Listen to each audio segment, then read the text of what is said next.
You look so tired. I am, but this helps. I'm here for you.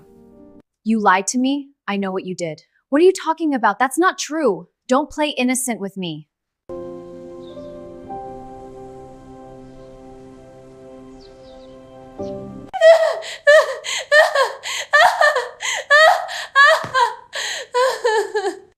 It's going to be okay. I know. Thank you. I'm here for you. I love you. I don't know how to fix this. It's too much.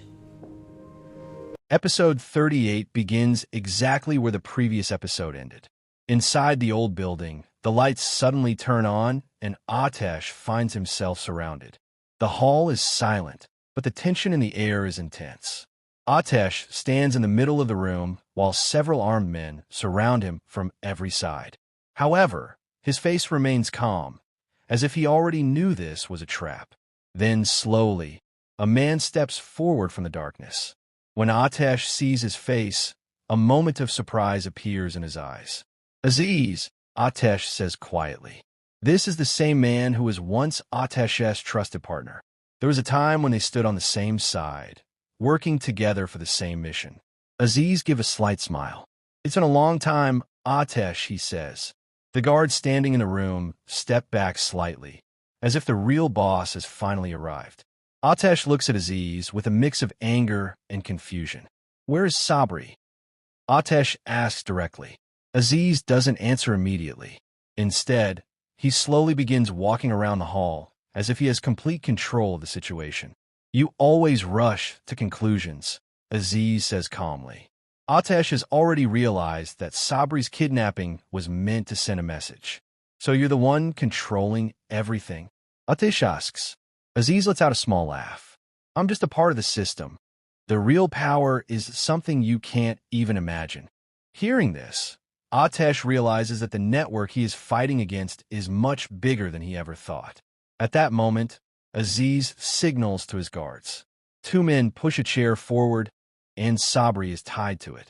Sabri looks injured, but he is still alive. It is clear that he tried to resist. The anger in Atesh's eyes grows stronger. Let him go, Atesh says firmly. Aziz stops and looks directly at Atesh. Sabri learned too much, Aziz says. Then he steps closer and quietly adds. But the real question is, how much truth can you handle, Atesh? The camera slowly zooms in on Atesh's face, because now he understands that this is not just a case of kidnapping or... The hall remains silent after Aziz's words. Atesh looks at Sabri, who is still tied to the chair. Despite the injuries on his face, Sabri slowly raises his head. Atesh, don't listen to him, Sabri says with difficulty. Aziz smiles slightly, clearly enjoying the tension in the room. You see, Atesh, Aziz says calmly. Your friend tried to become a hero. Atesh steps forward, but the guards immediately point their weapons toward him. Enough games, Atesh says firmly. Tell me what this is all about. Aziz slowly walks towards Sabri and places a hand on the back of the chair. Sabri discovered something he wasn't supposed to see. Aziz explains. Financial routes, secret meetings, hidden accounts, things that control this entire city. Atesh's expression becomes darker. You're talking about corruption, he says. Aziz shakes his head. No, corruption is small. What we build is much bigger. Sabri suddenly interrupts. They control the ports, the banks, even some government officials, Sabri says weakly. Atesh looks shocked. He realizes the scale of the system is far greater than he imagined. Aziz turns to Sabri with a cold expression. You talk too much. Then he looks back at Atesh.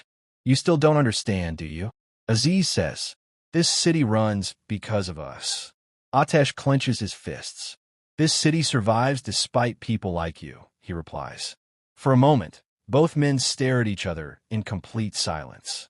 Then Aziz gives another signal to his guards. One of the guards suddenly punches Sabri in the stomach. Sabri groans in pain, but refuses to scream. Atesh takes a step forward angrily. Touch him again, and you'll regret it, Atesh warns. Aziz laughs quietly. You're in no position to make threats.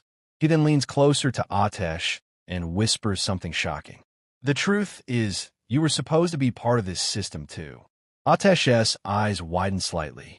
Years ago, we offered you a place, Aziz continues. But you chose justice. Atesh replies without hesitation. And that was TH. The tension in the hall becomes heavier after Aziz's last words. Atesh stands still, but his mind is already working fast. He knows that if he doesn't act soon, Sabri might not survive. Aziz turns away for a moment and begins talking to one of his guards, as if Atesh is no longer a threat. But that small moment of distraction is enough. Atesh suddenly makes his move. In one quick motion, he grabs the arm of the closest guard and pushes him forward. The guard loses his balance and crashes into another man. Chaos instantly breaks out in the hall. The other guards try to react, but Atesh is already moving fast. He knocks one man down and grabs his weapon, pointing it toward the others. "Stay back," Atesh shouts. For a brief moment, everyone freezes. Sabri looks up with surprise, realizing that Atesh is trying to rescue him. Aziz, however, does not look worried. Instead, he calmly watches the situation unfold. "You still think you can win?" Aziz says quietly. Atesh ignores him and rushes toward Sabri. He quickly unties the ropes, holding him to the chair. "Can you stand?" Atesh asks. Sabri struggles, but with Atesh's help he slowly gets up. "We have to leave now," Atesh says. But just as they begin moving toward the exit, the sound of more footsteps echoes through the building. Several more armed men enter the hall. Atesh realizes they are completely surrounded again. Sabri looks exhausted and whispers, "There are too many of them." Aziz slowly steps forward once more, his expression calm and confident. "I told you, Atesh, this building is under my control." The guards slowly close in from every side. Atesh looks around, searching for any possible way out. The windows are blocked, and the main door is already guarded. For a moment, it seems like there is no escape. Then suddenly, a loud explosion is heard outside the building. The entire hall shakes, and dust falls from the ceiling. Everyone in the room turns toward the entrance in shock. And at that exact moment, someone unexpected.